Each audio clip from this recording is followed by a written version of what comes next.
শাহজাদা। যাওয়ার সময় হয়ে গেছে, তাই রওনা হওয়ার আগে কিছু কথা মন দিয়ে শোনো।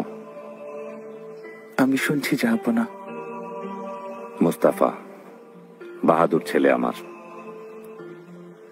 শোনো।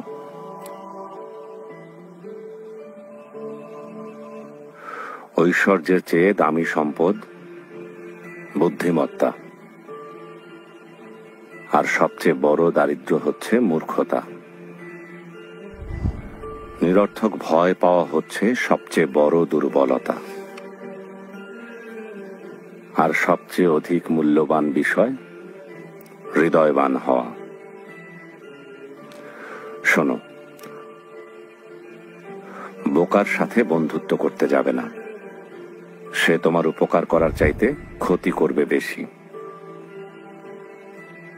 কৃপণের সাথেও কখনো বন্ধুত্ব করবে না, কারণ সে তোমার বিপদের দিনে পাশে না থেকে নিজেকে গুটিয়ে নেবে।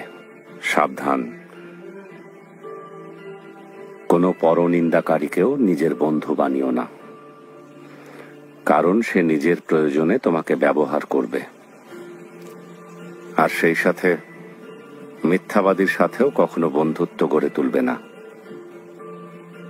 কারণ সে মরীচিকার মতো দূরের স্বপ্নে বিভোর করে কাছের জিনিসগুলোকে দূরে সরিয়ে দেবে।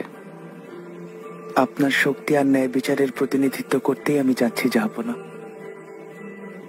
আপনার এই উপদেশগুলো আধারে আলোর মশাল হয়ে আমাকে পথ দেখাবে।